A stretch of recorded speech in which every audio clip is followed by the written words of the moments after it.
veut dire quand on parle du développement? En fait, c'est sur cette question que l'on va se pencher dans cette présentation. Prenons d'abord une définition. Il s'agit d'une définition un peu complexe. Elle dit que le développement est un processus à travers lequel une population organise sa production de manière à améliorer son mieux-être durablement. Les modalités de ce changement incluent les types de rapports à la nature de cette société, son mode de vie et de socialisation, la construction de son identité culturelle, la reproduction matérielle de la société et le rapport au territoire de vie. Voilà la fin de la définition. Plein d'éléments et vous voyez déjà que beaucoup d'entre eux sont soulignés. Dans la suite de la présentation, nous allons parcourir plus en détail tous ces éléments soulignés qui ressortent dans cette définition.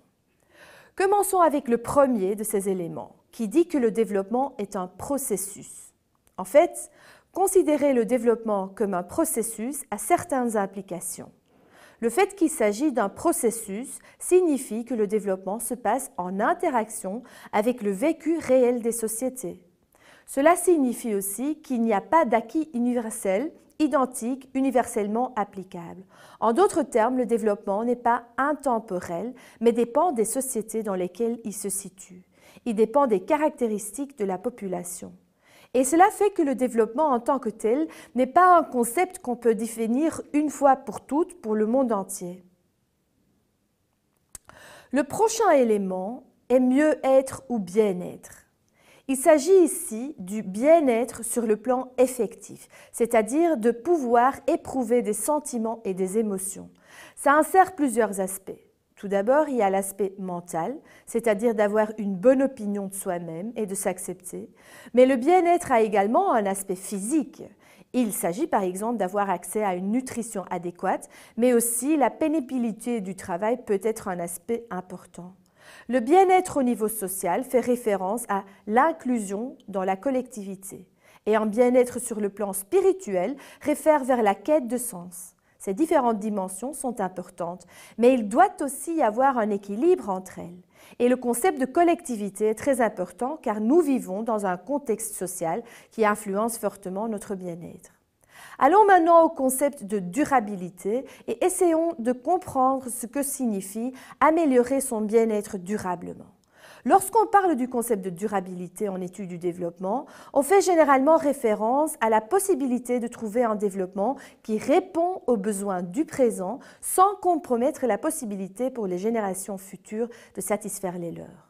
Nous allons nous attarder beaucoup sur ce concept et l'étudier beaucoup plus en profondeur dans une autre présentation sur le développement durable. Voyons maintenant quelles sont les modalités du développement, notamment par rapport à la nature. Ici, on peut parler de plusieurs aspects, dont tout d'abord la manière d'exploiter les ressources renouvelables et non renouvelables. Quand on parle de ressources naturelles renouvelables, on pourrait prendre l'exemple de la terre et la façon dont on l'utilise. Les ressources non renouvelables sont par exemple les ressources minières ou le pétrole. Alors il n'est pas juste question de comprendre comment exploiter ces ressources, mais il faut également étudier l'intensité avec laquelle on les exploite. Par rapport à la terre par exemple, quel type d'instruments et d'outils est-ce qu'on utilise pour l'exploiter ? Et est-ce qu'on laisse à la terre le temps de se rétablir, par exemple en mettant des terrains en jachère pendant un certain temps? Et comment évaluons-nous l'exploitation de ces ressources? Sur base de gains économiques, sur base de l'apport social? Comment tenir compte des aspects environnementaux?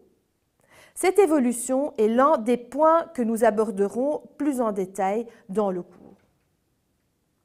Un autre point d'importance est celui de savoir comment le développement influence le mode de vie et le processus de socialisation. En fait, lorsqu'on parle de mode de vie, on fait référence aux normes et pratiques d'un groupe social.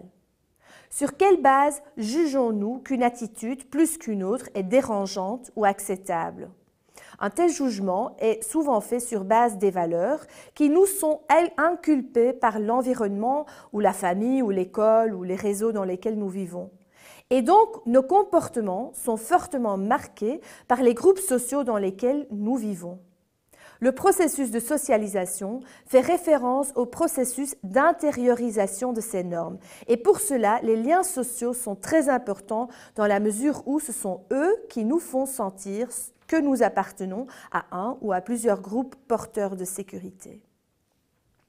Alors, les modalités de changement du processus de développement sont aussi reliées à la construction et à la reconfiguration de son identité culturelle. Et donc là, on parle de certains aspects comme la pratique, le concept, la pensée, la croyance et l'art qui confèrent une identité à une communauté ou à un peuple. On parle ici d'une composante qui est au cœur des phénomènes sociétaux de développement. Et on remarque souvent que cette identité culturelle peut prendre une orientation régionale ou locale, mais on voit également comment cette identité peut se construire autour d'appartenances ethniques ou religieuses. Et on voit souvent que certains acteurs politiques cherchent à construire leur pouvoir à partir de la manipulation des différences en termes d'identité. Bref, l'aspect d'identité est très important par rapport au processus de développement, dans ses aspects positifs, mais également dans ses aspects négatifs, lorsque, par exemple, la question identitaire est mobilisée et manipulée dans des discours destructeurs. Si on considère les modalités de développement en interaction avec la reproduction matérielle de la société, on se rend vite compte que très souvent, le développement est considéré et défini comme une croissance économique dans une économie de marché. Mais cela n'est pas la seule manière dont on peut voir la reproduction matérielle au sein d'une société. En fait, la reproduction comprend effectivement des mécanismes de production des biens et des services et des modes de consommation de ces biens, mais elle comprend aussi des modalités de répartition qui permettent l'utilisation de ces biens et services. Et cela ne peut pas seulement être conceptualisé dans des contextes d'économie monétaire et de marché, il y a également des contextes tout à fait différents où cette reproduction peut avoir lieu. Et nous allons le voir dans le cadre de ce cours. Un dernier aspect est de savoir comment le processus de développement interagit avec le rapport entre une société et son territoire de vie. Lorsqu'on parle du territoire de vie, on ne considère pas seulement des aspects économiques, mais aussi des aspects sociaux, symboliques et politiques.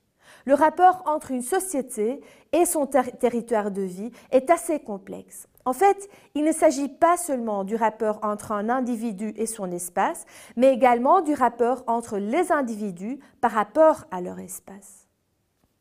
Voilà, le développement comme un concept assez complexe. Un processus à travers lequel une population organise sa production de manière à améliorer son mieux-être durablement. Et on a parlé de la manière dont le processus de développement interagit avec des changements qui ont lieu au niveau du rapport à la nature d'une société, de son mode de vie et de socialisation, de la construction de son identité culturelle, de sa reproduction matérielle de la société et du rapport au territoire de vie. Cette définition est complexe, mais c'est une définition complexe pour un concept complexe.